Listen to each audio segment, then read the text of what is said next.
Lauren McCluskey é uma jovem brilhante, uma atleta de elite com o mundo aos seus pés, vivendo a independência de seus anos universitários.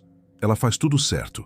Estuda, treina, mantém contato com a família e, quando o perigo se aproxima, ela pede ajuda. Ela grita por socorro não uma, mas dezenas de vezes. Ela entrega as evidências, aponta o suspeito e implora por proteção às autoridades que juraram servir. Mas, do outro lado da linha, a burocracia, descrença e um silêncio ensurdecedor.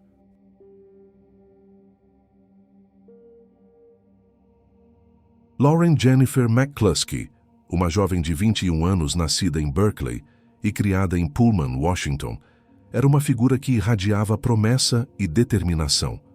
Filha dedicada de Jill e Matt McCluskey, ambos professores universitários, Lauren construiu uma trajetória de excelência desde a infância.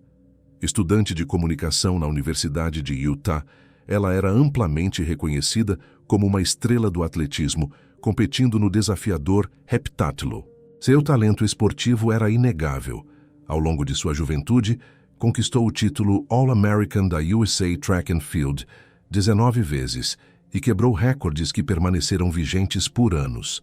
Aqueles que a conheciam a descreviam como uma pessoa responsável, extremamente estudiosa e uma mulher de poucas palavras, mas cujas frases eram sempre gentis e cuidadosamente escolhidas. Sua mudança de Pullman para Salt Lake City foi motivada não apenas por uma bolsa de estudos integral, mas também pela garantia dada aos seus pais de que o campus universitário seria um ambiente seguro para o desenvolvimento de sua filha.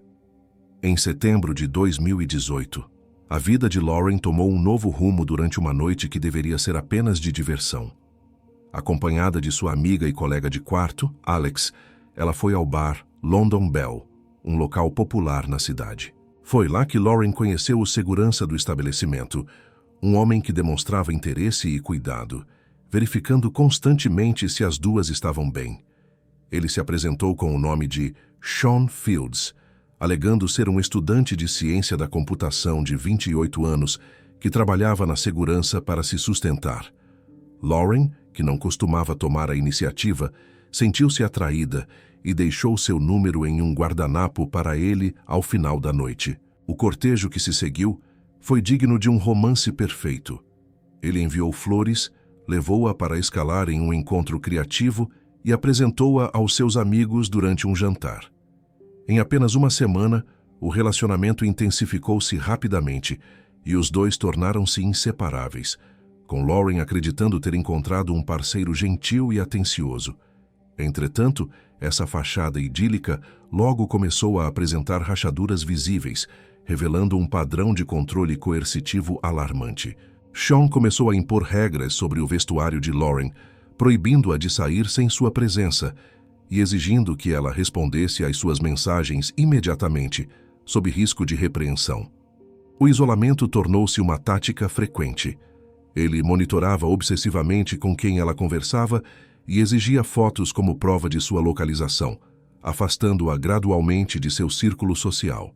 A situação atingiu um nível crítico quando ele manifestou o desejo de levá-la a um estande de tiro e sugeriu a compra de uma arma para ela. Alarmadas com esse comportamento e com a presença constante dele no dormitório, as amigas de Lauren reportaram a situação a uma assistente residente em 2 de outubro. Tragicamente, essa primeira oportunidade de intervenção falhou, pois o reporte foi tratado com descaso e lentidão pela administração da habitação do campus. A ilusão foi definitivamente quebrada quando Lauren, por acaso, visualizou a carteira de identidade de seu namorado.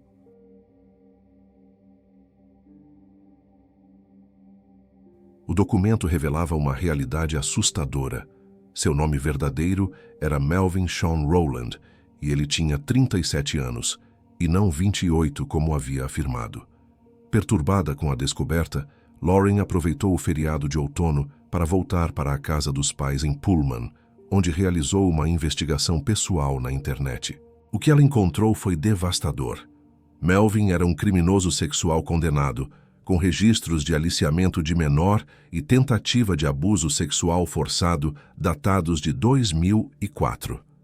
Decidida a encerrar o relacionamento perigoso, Lauren confrontou Melvin em 9 de outubro. A reação dele foi manipuladora e ameaçadora. Ele passou a noite no dormitório dela, impedindo-a fisicamente de sair, e inventou mentiras sobre ter sido incriminado injustamente em uma festa de fraternidade no passado. Apoiada pela mãe e amigos, Lauren manteve sua decisão de terminar o namoro. A escalada do terror intensificou-se nos dias seguintes ao rompimento. Para conseguir que ele fosse embora e ela pudesse ir aos treinos, Lauren concordou em emprestar seu carro a Melvin uma última vez. O medo atingiu o ápice no dia 10 de outubro, data da devolução do veículo. Jill McCluskey, temendo pela integridade da filha, ligou para a polícia da universidade alertando explicitamente que o ex-namorado era um criminoso sexual e solicitando proteção. A polícia ofereceu uma escolta, mas Lauren, sentindo-se pressionada e tentando resolver a situação discretamente, aceitou apenas uma carona de um segurança até o local. O carro foi devolvido sem violência física imediata, mas o pesadelo psicológico persistiu. Lauren começou a ser bombardeada por mensagens de texto de números desconhecidos, alegando que Melvin havia morrido ou estava hospitalizado, e outras mensagens cruéis sugerindo que ela deveria tirar a própria vida. A perseguição culminou em 13 de outubro com um ato de sextorção. As mensagens exigiam o pagamento de $1.000, sob a ameaça de vazar fotos íntimas de Lauren e Melvin para o público. Aterrorizada com a possibilidade de exposição e humilhação, e acreditando que isso encerraria o assédio, Lauren cedeu à chantagem e transferiu o valor de $1.000 através do aplicativo Venmo. A via crucis burocrática que Lauren McCluskey enfrentou após ceder à chantagem financeira foi marcada por uma série de falhas institucionais devastadoras. No dia 13 de outubro, após transferir a quantia de $1.000 via Venmo, na esperança de encerrar o pesadelo, Lauren dirigiu-se pessoalmente à delegacia da polícia da Universidade de Utah. Acompanhada de sua amiga Alex, ela buscava desesperadamente proteção e justiça contra o homem que agora sabia ser um predador. Lauren entregou às autoridades todas as evidências que possuía: as mensagens de texto ameaçadoras, os números de telefone utilizados para o assédio e, crucialmente, o nome de Melvin Sean Rowland. Ela informou explicitamente aos oficiais que ele era um criminoso sexual condenado e que estava sendo extorquida. No entanto, o atendimento que recebeu do oficial Miguel Deras foi a antítese do que se espera de uma força de segurança. Deras atendeu Lauren no saguão da delegacia e, apesar da gravidade das denúncias de extorsão e da natureza sensível das fotos íntimas envolvidas, ele tratou o caso com um desdém alarmante. O oficial descartou a situação como se fosse um golpe comum de internet, falhando em reconhecer o perigo iminente que aquele homem representava fisicamente para a estudante. A negligência foi tamanha que em nenhum momento durante esse atendimento inicial, o oficial ou seus colegas realizaram uma verificação básica do status de liberdade condicional de Melvin. Se tivessem feito essa simples consulta no sistema, teriam descoberto que ele estava em violação de condicional e poderia ter sido preso imediatamente, retirando-o das ruas. Sentindo-se desamparada e percebendo a inércia da polícia do campus, Lauren tentou buscar ajuda externa. Ela entrou em contato com a polícia de Salt Lake City, na esperança de que uma força policial municipal levasse suas preocupações mais a sério. Contudo, ela se viu presa em um jogo de ping-pong jurisdicional. A polícia de Salt Lake City informou que, como os crimes e a residência de Lauren estavam localizados dentro do campus universitário, a jurisdição pertencia exclusivamente à polícia da universidade, redirecionando-a de volta para a mesma instituição que já havia falhado em acolhê-la. Lauren, presa num limbo burocrático, continuou a insistir, trocando mensagens e ligações com o oficial Deras mais de uma dúzia de vezes, fornecendo atualizações constantes sobre o assédio, mas sem ver nenhuma ação concreta. Para agravar a sensação de abandono, Lauren foi informada de que o caso havia sido atribuído à detetive Kayla Daloff. No entanto, Deram-lhe a notícia frustrante de que a detetive estava fora do escritório e só retornaria ao trabalho no dia 23 de outubro. A mensagem implícita era clara. A segurança de Lauren teria que esperar a conveniência da escala de trabalho policial.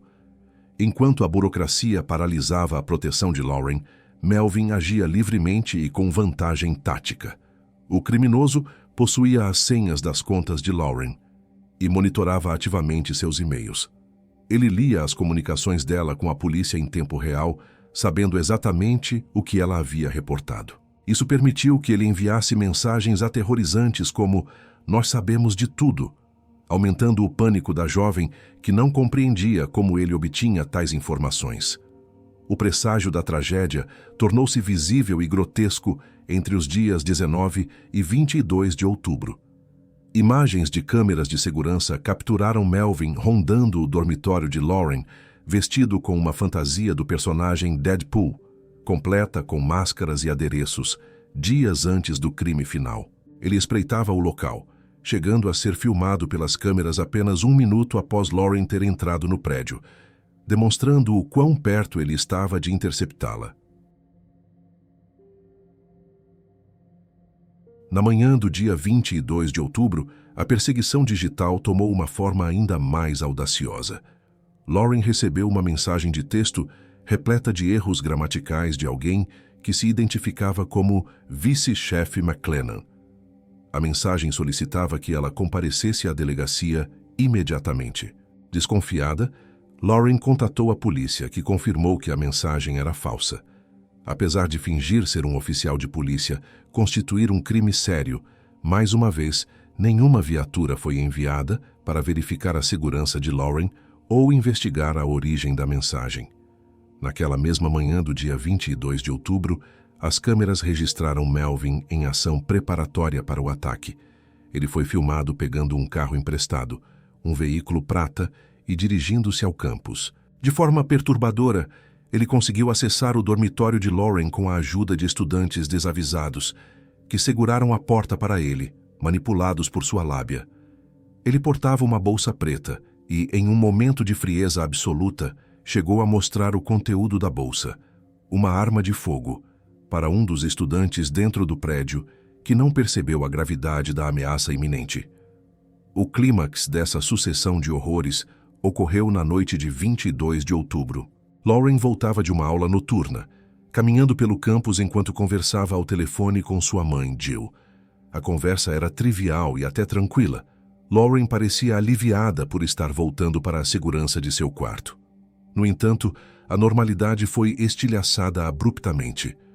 Jill e o pai de Lauren, Matt, que ouvia a conversa, escutaram a filha gritar repetidamente as palavras "não, não, não, não". O telefone caiu no chão, mas a linha permaneceu aberta. Do outro lado, os pais ouviram o som de uma luta, o farfalhar de movimentos bruscos e, em seguida, um silêncio aterrorizante. Em pânico absoluto, Matt ligou imediatamente para o serviço de emergência 911, relatando que sua filha havia sido atacada enquanto falavam ao telefone. A polícia foi despachada para o local e encontrou os pertences de Lauren, sua mochila e o celular, jogados no chão, com a chamada ainda ativa, conectada aos pais desesperados. Testemunhas próximas relataram ter ouvido disparos. Pouco tempo depois, a busca culminou na descoberta mais trágica possível. No estacionamento próximo, dentro do banco de trás de um carro alugado, a polícia encontrou o corpo de Lauren McCluskey. Ela havia sido brutalmente baleada 7 vezes, encerrando de forma violenta a vida de uma jovem que fez tudo o que estava ao seu alcance para alertar aqueles que juraram protegê-la. Após o ato brutal no estacionamento do campus, Melvin Sean Rowland não entrou em pânico desordenado. Ao contrário, ele executou uma fuga fria e calculada que demonstrou seu total desprendimento pela vida que acabara de tirar. As câmeras de vigilância capturaram o momento em que ele abandonou o local do crime e dirigiu-se a uma estação de trem leve dentro do campus universitário. O plano de fuga envolvia uma peça perturbadora de teatro social. Ele havia combinado um encontro amoroso através de um aplicativo de namoro, sincronizando o horário para que servisse perfeitamente como seu transporte para longe da cena. A mulher que o buscou em seu Hyundai Sonata não tinha a menor ideia de que o homem que acabara de entrar em seu carro, que se apresentou com o nome falso de Apollo, havia acabado de cometer um assassinato segundos antes. A construção desse álibi bizarro continuou com uma naturalidade assustadora. Melvin e sua acompanhante desavisada dirigiram-se para a residência dela, onde ele, agindo como se fosse apenas mais uma noite comum, tomou um banho. Esse ato serviu ao duplo propósito de relaxar após a tensão do crime e, crucialmente, limpar quaisquer resíduos de pólvora ou evidências físicas que pudessem ligá-lo aos disparos. Após o banho, eles saíram para jantar e até passearam pelos arredores do Capitólio Estadual, enquanto a polícia iniciava uma caçada frenética no campus universitário. Foi somente quando Melvin pediu para ser deixado em uma cafeteria que a realidade começou a cercá-lo. O telefone da mulher começou a receber múltiplos alertas de emergência sobre o crime e o suspeito. Ao notar o comportamento estranho de Apollo diante das notificações e conectar os pontos, ela percebeu a verdadeira identidade do homem com quem estava. Demonstrando coragem, ela dirigiu-se imediatamente à delegacia para relatar o ocorrido, fornecendo à polícia a localização aproximada do fugitivo. O cerco final ocorreu já na madrugada. Por volta de às 1h da manhã, a polícia localizou Melvin caminhando e iniciou uma breve perseguição a pé. Ele invadiu a histórica igreja Trinity AME, buscando refúgio em seu interior. Sabendo que estava encurralado e sem saída, Melvin optou por não enfrentar a justiça. Enquanto os oficiais táticos vasculhavam o prédio sala por sala, um único disparo ecoou. Melvin Sean Rowland tirou a própria vida dentro da igreja, encerrando a caçada, mas deixando para trás uma trilha de perguntas sem respostas sobre como o sistema permitiu que ele chegasse a esse ponto. Com a morte do assassino, o foco da justiça voltou-se para as falhas institucionais, revelando uma negligência sistêmica chocante. A investigação pós-morte expôs imediatamente a falha mais gritante. Melvin estava em liberdade condicional no momento do crime. Se qualquer um dos oficiais da polícia da universidade tivesse realizado uma verificação básica de antecedentes criminais nos dias em que Lauren implorou por ajuda, teriam descoberto seu status legal. Como ele estava violando as condicionalidades de sua liberdade, uma simples checagem teria resultado em sua prisão imediata e retorno ao sistema penitenciário, impedindo fisicamente o assassinato.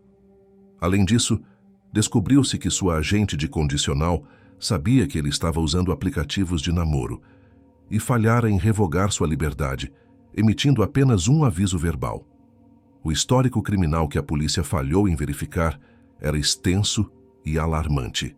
Melvin era um ofensor sexual reincidente, com condenações em 2004 por aliciar uma menor e tentativa de abuso sexual forçado. Ele era classificado como um manipulador patológico, tendo admitido em audiências anteriores o uso de táticas de manipulação para explorar mulheres vulneráveis. Outro ponto crítico esclarecido pela investigação foi a origem da arma do crime. Como felão condenado, Melvin não poderia comprar armas legais. A pistola Beretta calibre .40, usada para matar Lauren, foi emprestada a ele por um colega de trabalho, Nathan Vogel. A arma havia sido adquirida ilegalmente pela namorada de Vogel, Sarah, em uma compra de fachada, onde ela mentiu nos formulários federais, comprando a arma para alguém que não podia possuí-la. Melvin pagou $400 pelo empréstimo da arma, alegando que queria ensinar sua namorada a atirar. Talvez a revelação mais repugnante da investigação interna tenha sido o escândalo envolvendo as provas digitais de Lauren. Descobriu-se que o oficial Miguel Deras, o mesmo que atendeu Lauren inicialmente, não apenas negligenciou o caso, mas revitimizou a estudante de forma grotesca. As fotos íntimas que Lauren entregou à polícia como prova da extorsão que sofria foram salvas no celular pessoal do oficial. Em vez de tratá-las como evidência confidencial de um crime sexual, Deras mostrou essas imagens a colegas de trabalho em um corredor, gabando-se de ter acesso às fotos nuas da vítima e comentando que poderia olhá-las quando quisesse. Essa violação de privacidade e dever profissional gerou indignação profunda na família e na comunidade. A resposta inicial da Universidade de Utah apenas ampliou a dor da família McCluskey. A presidente da universidade, Ruth Watkins, declarou em uma coletiva de imprensa que, após uma revisão interna, não havia razão para acreditar que a tragédia poderia ter sido prevenida. Essa afirmação foi recebida como um insulto, dada a montanha de evidências de que passos simples poderiam ter salvado Lauren. No entanto, duas investigações independentes subsequentes, uma do Estado e outra encomendada pela universidade, provaram inequivocamente que houve falhas sistêmicas e individuais graves em quase todos os níveis de proteção. Diante da pressão pública e das provas irrefutáveis de incompetência, a família McCluskey processou a universidade. O processo resultou em um acordo histórico, onde a universidade concordou em pagar $13,5 milhões à família. Mais importante do que o valor financeiro, a universidade foi forçada a admitir publicamente que falhou em proteger Lauren e que sua morte foi, de fato, uma tragédia evitável. O legado de Lauren McCluskey transcendeu a tragédia de sua morte, transformando o luto em uma força poderosa de mudança, através da criação da Fundação Lauren McCluskey. Utilizando os fundos provenientes do acordo judicial, que totalizaram $13,5 milhões, a família estabeleceu uma organização baseada em 3 pilares fundamentais que espelhavam a vida de Lauren: a melhoria da segurança nos campi, o bem-estar animal e o atletismo amador. Honrando seu amor pelos animais, a fundação financiou a criação da Ala de Gatos Lauren McCluskey, no abrigo local onde ela era voluntária, e no esporte, doou fundos para renovar a pista de atletismo da Universidade de Idaho, agora nomeada em sua homenagem para apoiar futuros atletas colegiais. No centro da missão de segurança está a iniciativa conhecida como A Promessa de Lauren, Lauren's Promise. Idealizada por Jill McCluskey, essa campanha incentiva professores a incluírem uma declaração específica em seus planos de ensino, garantindo aos alunos que eles são um porto seguro. A promessa é direta e vital. Eu vou ouvir e acreditar em você se alguém estiver te ameaçando. O objetivo é assegurar que estudantes vítimas de violência ou perseguição saibam imediatamente a quem recorrer, quebrando o ciclo de descrença institucional que isolou Lauren. Além disso, o caso impulsionou mudanças significativas nas leis e nos procedimentos operacionais de segurança em Utah. A pressão gerada pelo processo judicial visava fazer com que as seguradoras exigissem reformas das universidades para evitar pagamentos futuros, alterando a cultura de segurança nacionalmente. Como resultado direto, a Universidade de Utah implementou 30 recomendações de segurança, incluindo a contratação de um advogado para vítimas e a centralização das aulas noturnas em áreas mais patrulhadas, para garantir que nenhum estudante precise caminhar sozinho no escuro sem proteção adequada.